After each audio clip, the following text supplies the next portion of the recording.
दोस्तों शुरू करते हैं एक कहानी, बालक की ईमानदारी। एक छोटे से गांव में गोपी नाम का एक बालक अपने निर्धन माता पिता के साथ रहता था। एक दिन तो किसान भाई अपनी फसल शहर में बेचकर ट्रैक्टर से अपने गांव वापस आ रहे थे। फसल बेचकर जो पैसा मिला वो उन्होंने एक थैली में रख लिया था। अचानक रास्ते में एक गड्ढा आ गया, जिससे ट्रैक्टर का पहिया उछल गया और थैली नीचे गिर गई, जिसे दोनों भाई देख नहीं पाए और सीधे चलते चले गए। बालक गोपी शाम को खेल कूद कर अपने घर की ओर वापस जा रहा था। अचानक उसका पैर किसी वस्तु से टकराया। देखा तो पता चला कि कोई थैली है। जब गोपी ने उसे खोलकर देखा तो थैली में नोट भरे हुए थे। वो नोट देकर हैरान रह गया। सोचने लगा, पता नहीं किसकी थैली है। उसने सोचा, अगर ये थैली वो यहीं छोड़ गया तो कोई और आकर इसे उठा ले जाएगा। वो मन ही मन सोचने लगा, जिसकी ये थैली है उसे कितना अधिक दुख और कष्ट हो रहा होगा। हालांकि गोपी उम्र से छोटा था और निर्धन माँ बाप का बेटा था, लेकिन उसकी समझबूझ काफ़ी अच्छी थी। वह थैली को उठाकर अपने घर ले गया। उसने थैली को झोपड़ी में छुपाकर रख दिया। फिर वापस आकर उसी रास्ते पर खड़ा हो गया। उसने सोचा कि कोई रोता हुआ आएगा तो पहचान बताने पर उसे उसकी थैली वापस कर दूंगा। इधर जब थोड़ी देर बाद दोनों भाई घर पहुंचे तो ट्रैक्टर में थैली नहीं थी। दोनों भाई ये जानकर बहुत दुखी हुए। पूरे साल की कमाई थैली में भरी हुई थी और पता न जाने थैली कहाँ गिर गई। किसी को मिली भी होगी तो कोई बताएगा भी नहीं।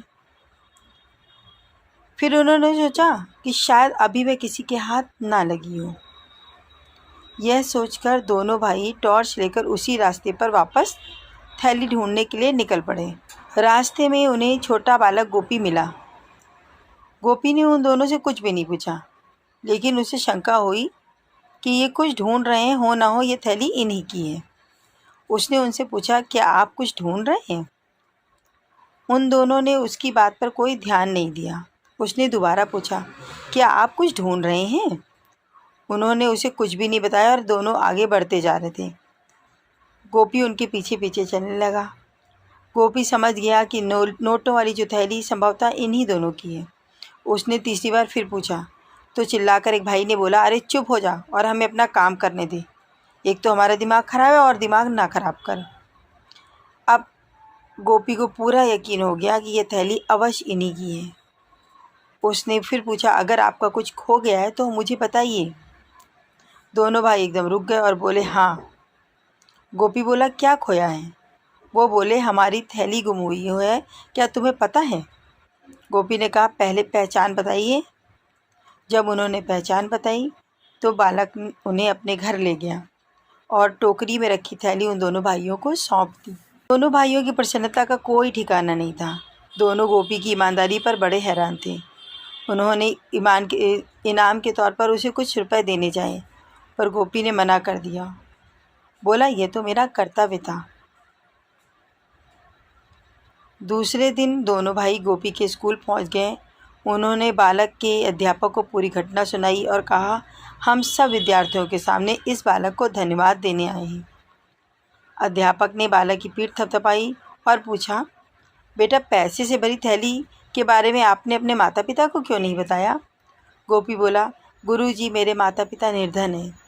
कदाचित उनका मन बदल जाता तो हो सकता है रुपए देकर उसे लौटाने न देते और फिर ये दोनों भाई बहुत निराश हो जाते।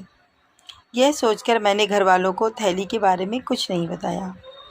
सभी ने नंदू की बड़ी प्रशंसा की और कहा, बेटा धन्यवाद, गरीब होकर भी तूने ईमानदारी का साथ नहीं छोड़ा और अवश्य ही आगे जाकर तुम बहुत सफल और महान इंसान बनोगे। आप सभी का दिन शुभ। धन्यवाद।